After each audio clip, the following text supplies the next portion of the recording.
안녕하세요, 해피원입니다. 이번 시간에는 트레스타 3020에 관해서 전반적으로 한번 PPT 자료를 가지고 알아보도록 하겠습니다. 트레스타 3020 같은 경우는 기본적으로 3포트 어널리시스와 6포트 디게스를 가지고 있는 시스템입니다. 그리고 메저4의 포 사이즈를 측정할 수 있는 장비라고 볼 수 있고요. 이번 시간에 말씀드려야 될 것들은 다 이와 같이 디바이스 부분하고 프로그램 설치 그리고 유닛을 어떤 세팅하는 방법 그리고 스키매틱의 세팅 초기 세팅하는 방법 그 다음에 음, 샘플 인포메이션을 만드는 방법인데 이거는 지난 시간에도 많이 말씀을 드렸기 때문에 이건 간략하게 넘어가도록 하겠습니다. 그리고 티게스 세팅하는 방법인데 뭐 온도와 시간을 왜 그렇게 중요하게 말씀을 드리는지에 관한 내용이고요. 그 다음에 흡착가스에 관한 부분들 그리고 레포트를 보고 그거를 어떤 식으로 저장을 하는지 그리고 사용자가 하실 수 있는 캘리브레이션은 어떤 게 있는지 제가 한번 말씀드리겠습니다. 첫 번째 디바이스인데요. 메인 바디를 한번 보시면은 이거는 마이크로사 쪽에 있는 그 화면을 제가 따온 거고요. 보시면은 녹색 불이 들어와 있죠. 이 부분이 들어와 있어야지 장비가 켜져 있고 이 부분에서 처음에 이제 장비가 켜졌을 때는 컴퓨터가 연동이 안 돼 있다 보니까 깜빡 하면서 점등이 돼 있을 겁니다. 점등이 되게 될 텐데 그때 컴퓨터하고 연결을 해주면은 지금처럼 아예 불이 켜져 있는 상태로 들어오게 됩니다. 그래서 메인 바디 부분이고요. 샘플 포트 같은 경우는 3개의 샘플 포트로 이루어져 있고 오른쪽부터 1번, 2번, 뒤쪽에 3번으로 해서 전체 3개를 분석할 수 있으나 2개까지도 또는 하나만 분석도 가능합니다. 그 다음에 여기 중간에 하얀 색깔로 돼서 봉이 하나 있는데 이게 P0를 측정하는 P0를 측정하는 튜브입니다. 그래서 P0 튜브고요. 그 다음에 혹시나 모르는 이 액체 지수를 담아놓는 듀오가 파손이 되거나 또는 엘리베이터가 뭐 꺾여서 잘못돼 갖고 얘가 떨어질 위기에 처해 있거나 하는 것들을 막아주기 위한 쉴드입니다. 그래서 여기 전체를 다 감싸주게 되는 쉴드고요. 그 다음에 액체 지수 듀오를 오르락 내리락 하면서 분석을 자연스럽게 이끌어 나갈 수 있게 하기 위한 엘리베이터입니다. 엘리베이터 같은 경우는 분석이 진행되면 보통 사용하시는 게 프리스페이스를 측정할 때 한번 올라갔다가 프리스페이스 측정이 다 끝나면 다시 한번 내려왔다가 다시 이제 P0 측정부터 분석이 끝날 때까지 다시 올라갔다가 다시 내려오는 시스템입니다. 그래서 전체 일반적인 분석 조건에서는 2번 올라가고 2번 내려온다고 보시면 됩니다. 그 다음에 디게스 디바이스를 보시게 되면요. 디게서 같은 경우는 지금 보이는 이 디게서는 061이고요. 061 같은 경우는 아래쪽이 백큐 100이라고 적혀 있고요. 그 다음에 위쪽이 가스 해서 플로잉을 해주거나 또는 백필 가스를 채워줄 때 사용하는 가스라고 되어 있는 부분이 있고 중간으로 하게 되면은 오프라고 해서 이제 가스도 백큐도 안 걸리게 하는 그런 3웨이 밸브로 장착이 되어 있습니다. 그래서 백큐 타입과 플로우 타입을 두 가지를 다 사용할 수 있게끔 되어 있는 장비입니다. 백큐이 얼마나 잘 걸리고 있는지에 관해서 보여주는 윈도우고요. 그래서 백큐 컨디션을 알 수 있게끔 해줍니다. 백큐이 잡히면은 바늘이 왼쪽으로 쭉 넘어가게 되고 안 잡혀 있으면 다시 오른쪽으로 넘어가게 됩니다. 그 다음에 샘플 피팅 포트인데요. 전체 하나, 둘, 셋, 넷, 다섯, 6개의 샘플 피팅 포트가 장착이 되어 있습니다.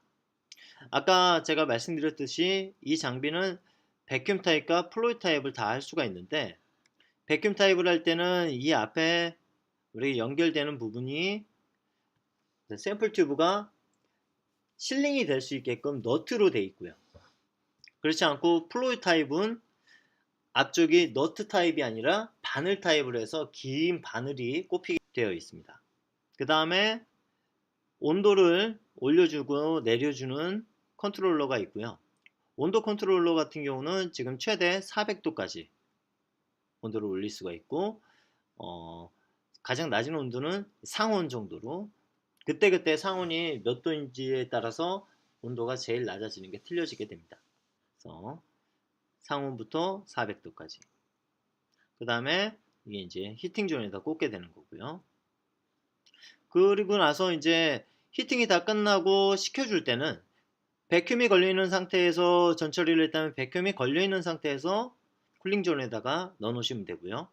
플로우 타입으로 해 놓으셨다면은 가스가 흐르고 있는 상태에서 쿨링 존에다가 넣어 놓으시면 됩니다. 간혹 가다가 전처리가 끝났다고 해서, 열 처리가 다 끝나고 그 시간만큼 다 끝났다고 해서 백큐음이나 플로우를 막고서 이 쿨링 존에다 넣어 놓으시는 경우들이 있는데, 절대 그렇게 하지 마시고요. 그리고 이 쿨링은 자연적으로 쿨링이 됩니다. 프로그램을 설치하는 방법에 대해서 간혹 가다가 좀 이렇게 문의가 많이 올 때가 있습니다. 컴퓨터가 뭐 문제가 생겨갖고 다시 설치를 해야 되는데 어떻게 해야 되는지. 첫 번째 이제 CD를 넣고 계속 Next, Next, Next 셋업을 누르시면은 지금과 같이 나오게 될 거고요. 그때 이제 설치가 다 완료가 되면은 이제 유닛이 어널라이저가 몇 대인지, 유닛의 시리얼 넘버는 어떻게 되는지에 관해서 적는 란이 있습니다. 어널라이저 같은 경우는 보통 한 대를 가지고 계신 경우들이 되게 많지만, 저기 생산이 되고 어떤 양산 제품이 나오는 그런 공장에서는 한 두 대에서 많게는 네 대, 다섯 대까지도 가지고 계신 경우들이 있거든요. 옛날 장비들부터 해갖고 지금 현재 장비까지 있다면 호환이 안 되는 경우들도 있지만, 컴퓨터 한 대로. 하지만 같은 장비라고 치고 뭐 호환이 되는 프로그램을 갖고 계신다면은 전체 4대까지 설치를 한 컴퓨터에다가 할 수가 있으시고요. 그때 이제 시리얼 넘버를 각각 입력을 해놓고 넥스트를 누르시면 됩니다. 그렇게 넥스트를 누르게 되면 이제 지금 3020 같은 경우, 그리고 예전 3020 같은 경우도 그렇고, 처음 3020이라고 하는 모델이 나왔을 때부터는 랜 케이블로 해서 우리가 랜 통신을 합니다. 그때 장비의 IP 주소와 그리고 컴퓨터 IP 주소를 맞춰줘야 되는데, 간단하게 스페시피를 눌러주십니다.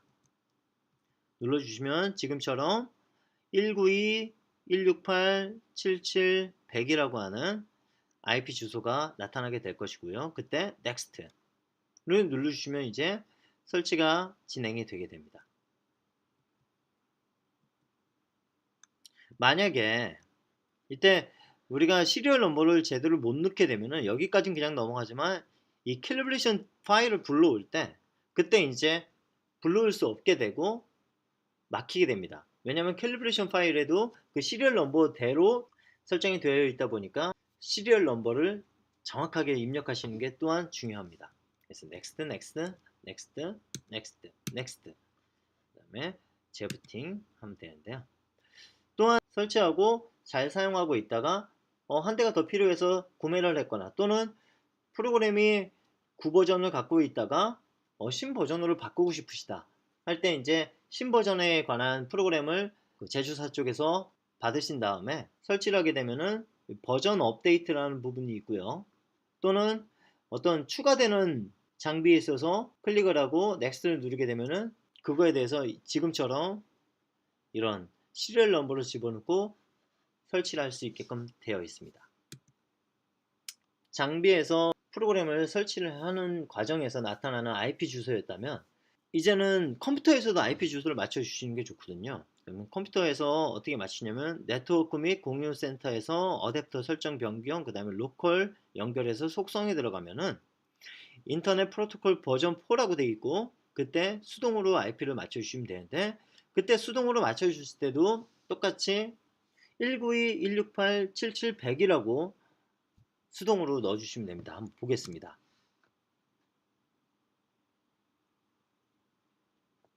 마이크로매트릭스 IP 주소 설정. 그래서 이거는 컴퓨터마다 좀 틀리니까 그런 부분들은 잘 찾아가셔서 로컬 영역 연결이라고 되어 있는 부분을 찾으시면 됩니다.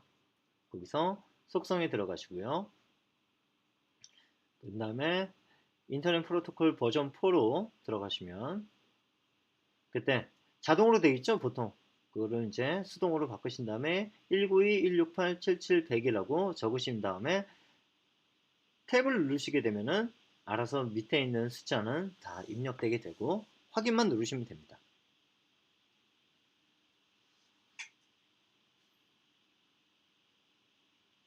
확인, 닫기. 그러면은 다 설정이 됐고 컴퓨터와 장비가 이제 연동될 준비가 완벽하게 끝났다고 보시면 됩니다. 프로그램을 설치를 하셨다면 하셔야 될 게 이제 프로그램 안에 들어가서 가스 설정을 하셔야 되겠죠. 내가 원하는 단위로 바꾸셔야 되니까 유닛 설정을 하셔야 되고요. 보시게 되면은 유닛 1에 들어가서 유닛 컨피그레이션에 들어가시게 되면은 지금처럼 박스가 나오게 되고 그 박스 안에서 가스 셀렉션이라고 하는 부분이 있어요. 여기에 들어가시게 되면은 이제 밸브 9번, 8번, 14번, 7번이 있는데 7번은 헬륨가스로 고정이 되어 있습니다. 나머지 밸브들에 있어 갖고 내가 몇 번 밸브에다가 몇 번 포트에다가 이 가스를 어떤 가스를 연결하셨는지에 대해서 적으시면 돼요. 심벌로만 적으시면 되고요. 지금처럼 질소 그러니까 나이트로진 같은 경우는 N2, 아르곤 같은 경우는 AR 뭐 이런 식으로 해서 뭐 카본 다이옥사이드 같은 경우는 CO2 이런 식으로 해서 적으시면 되겠죠. 오케이 누르시면 됩니다. 그리고 단위 설정 같은 경우는 옵션에 들어가서 유닛에 들어가시게 되면은 각각에 있어서 내가 원하는 식의 단위로 바꾸실 수가 있으세요. 이거는 분석이 시작되기 전과 분석이 시작된 후와 분석이 끝난 이후에도 다 언제든지 설정이 가능하십니다. 그리고 이제 장비를 딱 유닛까지 다 설정을 했다. 저 같은 경우는 장비는 도시로 설정을 해놓고요. 그리고 각각 압력 같은 경우는 미리미리 HG로 해놓는 게 전 좀 편하더라고요. 여기 보시는 것과 같이 각각 가스들은 지금처럼 N2, 아르곤, CO2와 같이 연결이 되어 있습니다. 이렇게 이제 밸브가 다 하얀 색깔로 되어 있죠. 지금처럼 되어 있는 이 밸브 하얀 색깔은 밸브가 열려 있지 않은 상태고요. 이게 이제 녹색으로 변하면은 얘가 딱 돌아가서 밸브가 열려 있는 상태로 바뀝니다.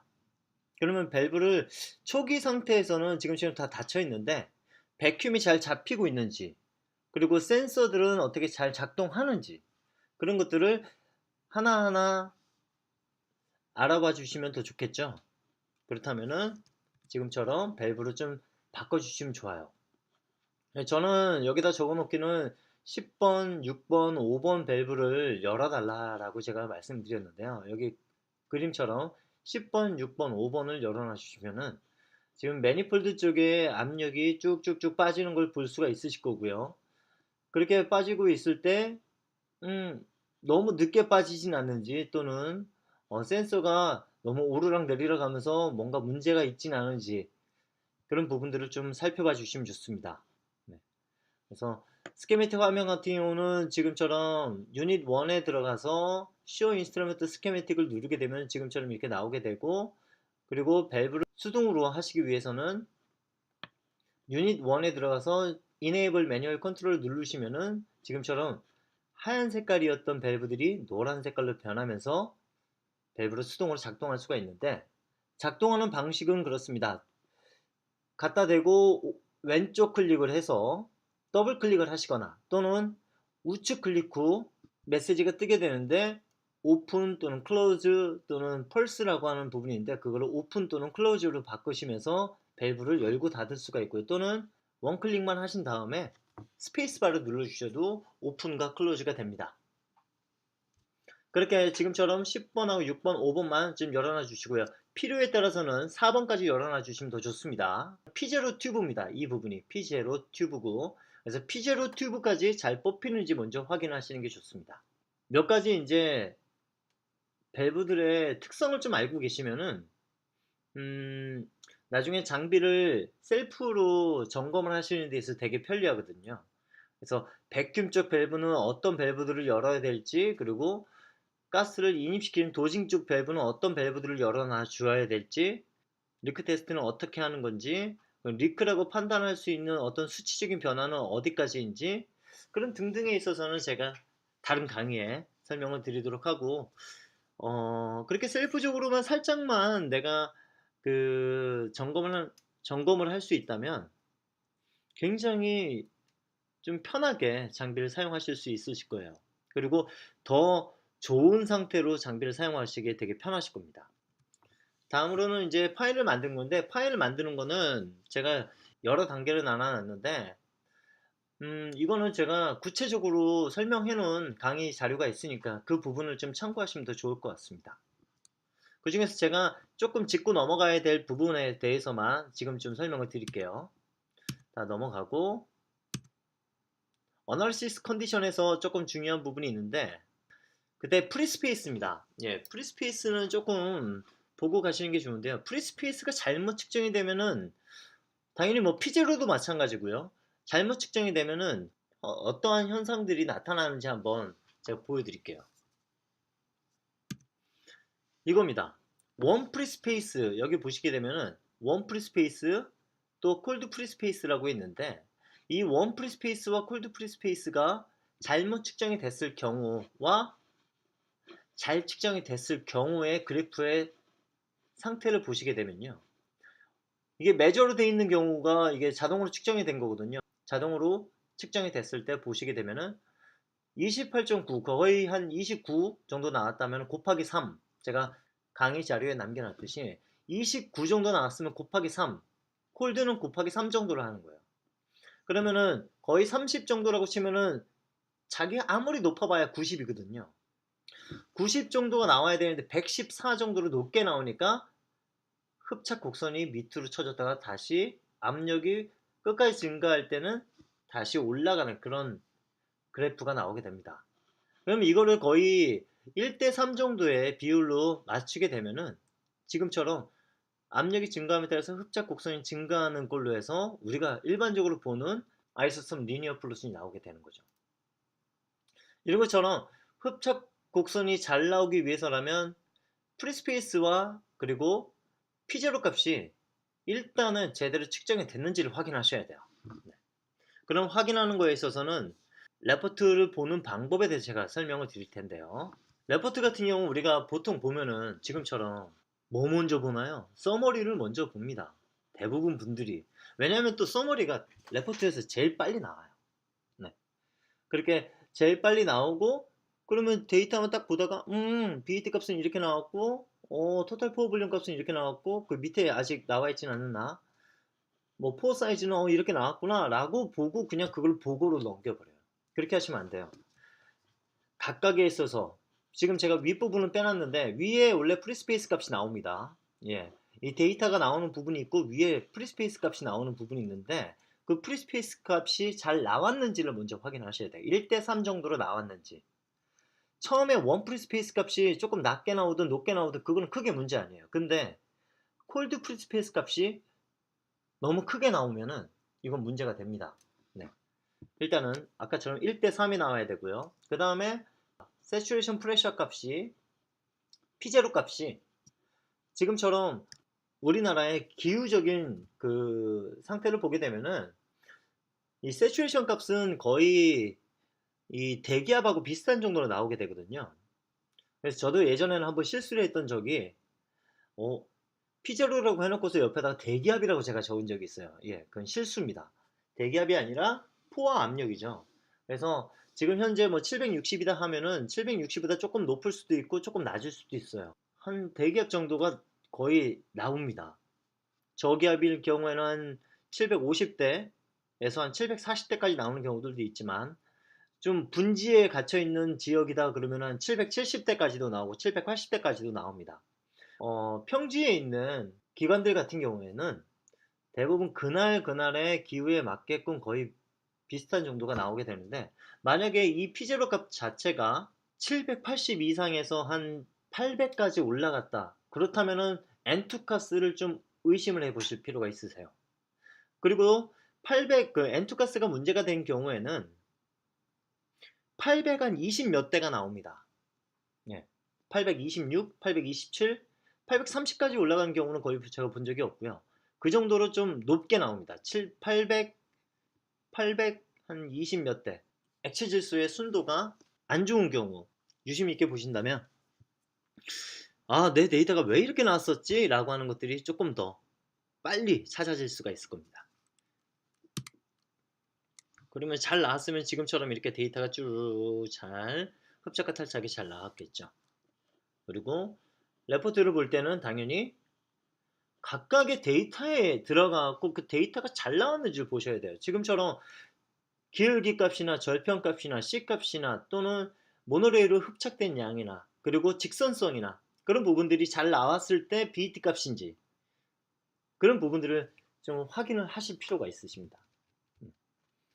그렇지 않고 그냥 서머리만 주구장창 보게 되면은 나중에 데이터가 산으로 가 있는데 다시 강으로 내리기가 너무 힘듭니다.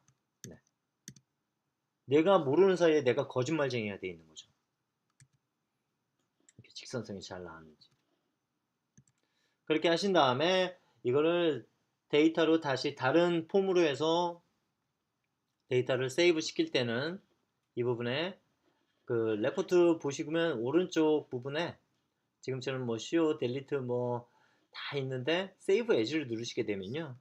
지금처럼 창이 뜨게 되고 그때 파일 형식을 엑셀로 거의 대부분 바꾸시는 경우가 많으시죠. 그래서 엑셀로 바꾸시면은 오리진 프로그램이나 그런 걸 통해 갖고 논문화 시키시기도 훨씬 더 편하십니다. 예전에는 이게 이렇게 되지가 않았고 그냥 레포트 파일로 바꿔갖고 그 레포트 파일을 워드패드에 가서 레포트를 쫙 다 불러오고 그거를 다시 텍스트 파일로 바꿔갖고 세이브를 하고 그 텍스트 파일을 엑셀로 가서 엑셀 파일로 구분 분리하고 해갖고 거기서 이제 작업을 했었거든요. 근데 이제는 그런 불필요한 작업들이 다 없어지고 엑셀로 바로 바꿀 수가 있으십니다. 그리고 이제 사용자가 하실 수 있는 캘리브레이션은 솔직히 안 하셔도 됩니다. 예. 보통적인 부분에서는 캘리브레이션 안 하셔도 돼요. 뭐 주기적으로 우리는 캘리브레이션을 하고 있습니다 라고 했을 때 대부분 잘하고 계신 경우들이 그렇게 많지가 않습니다. 프레셔 스케일을 내가 임의의 스케일로 뭐 760으로 다 고르게 다 맞춰놓고서 사용하시는 경우들도 있고 그것도 또한 뭐 포트를 다 열고 어떤 제대로 해놓고 나서 그렇게 하시는 경우보다는 그냥 포트에다가 샘플 튜브 다 꼽아 놓고 그때 압력을 내가 그렇게 스케일을 딱 맞추고 재료도 이상하게 잡아 놓고 그런 경우들이 되게 많거든요. 그래서 웬만하면은 사용자분들은 캘리브레이션 안 하시는 게 좋습니다. 그래서 제조사가 어떻게 해놨냐, 유닛 1에 가서 캘리브레이션을 누르게 되면은 지금처럼 뜹니다. 근데 예전에 이게 다 활성화돼 있었어요. 템퍼레이처, 프레셔 옵셋, 프레셔 스케일, 매치 트랜스듀서, 뭐 소우 밸브 등등등 해갖고. 그런데 지금 보십시오. 활성이 안 돼 있죠. 그래도 몇 가지 활성이 되어 있는데 이 몇 가지는 장비를 사용하는 데 있어서 내가 조금 잘못한다고 하더라도 얘가 캘리브레이션 하다가 캔슬을 해버리지 데이터에 영향이 줄 수 있는 그런 상황으로 만들지는 않습니다. 그렇기 때문에 이 세 가지는 남겨놓는데 프레셔 옵셋 같은 경우는 좀 간혹 가다가 너무 그 백큐이 안 잡히는 듯한 느낌이 있어갖고 분석이 너무 오랫동안 지연이 되거나 그러면은 한 번 정도 해주시는 게 좋은데요. 이 또한 하실 때 지금 이제 프레셔 옵셋을 누르게 되면 지금처럼 이렇게 박스가 나오게 됩니다. 박스가 나오게 되면은 매니폴드 뭐 포트 1번부터 3번 그 다음에 피제로 튜브까지 이렇게 트랜스듀서를 옵셋을 잡게 되는데 그때 내가 샘플 포트 쪽에다가 샘플 튜브나 그러니까 빈 튜브죠. 빈 튜브나 또는 장비가 설치되기 전에 제조사에서 올 때 플러그가 꼽혀서 오거든요. 8분의 3인치짜리 쇠봉으로 된 플러그가 오게 되는데 그 플러그가 꼽혀 있지 않은 상태에서는 이 부분에 체크를 빼주십시오. 1번, 2번, 3번에 있어서. 예. 근데 나는 이 샘플 포트 쪽도 하고 싶다 그러면은 깨끗한 빈 샘플 튜브를 먼저 꼽아놓고 그 포트까지 다 백큐을 잡아놓고서 있다가 그리고 나서 매니폴드, 포트, 그 다음에 피제로까지 같이 잡아주시면 좋습니다. 스타트를 누르시면 좋아요. 근데 그렇지 않다. 나는 요거는 필요 없다. 매니폴드하고 피제로만 할 거다. 또는 매니폴드만 할 거다. 그렇게 하신다면은 해당되는 부분만 체크가 되어 있으면 됩니다. 근데 제가 여기서 한 가지 팁을 드린다면은 백큐이 안 잡힌다라고 하면서 분석이 캔슬되는 경우는 어디 백큐이냐면 매니폴드입니다. 매니폴드에 백큐이 안 잡히면은 1mm HG 이하로 안 떨어지게 되면은 이베큐에이션 타임이 돌아가지 않고 일정 시간이 지나면은 분석이 캔슬돼 버립니다. 그렇기 때문에 가장 주의 깊게 살펴주셔야 될 거는 매니폴드의 압력인데요. 당연히 다른 부분도 다 주의 깊게 보셔야 되겠으나 그래도 매니폴드의 압력이 1 미만으로 떨어지고 있는지를 확인하시는 게 더 좋고 그렇지 않다면 그것 때문에 캔슬이라고 하는 상태가 온다면 매니폴드 쪽은 한 번 정도는 제로를 잡아 주시는 게 좋죠. 당연히 그 뭐 단순하게 백큐이 안 잡혀서가 아니라 다른 또 리크나 그런 부분들 때문에 그렇다면은 그거는 저희 같은 전문가들이 보게 되면은 아 얘는 이것 때문에 그렇구나 수치가 계속 변합니다. 백큐이 떨어지는 수치가 계속 변하거든요. 일반적으로 우리가 워밍업을 해준다고 했을 때 한 4시간에 5시간 정도 백큐을 쭉 잡게 되면은 그래도 변화되는 게 있긴 하나 굉장히 조금 변화가 되거든요. 그런데 백큐을 떨어뜨릴 때마다 우리가 백큐을 잡을 때마다 그 값이 훅 하고 떨어졌다가 다시 올라가는 경우 이건 분명히 리크입니다. 예.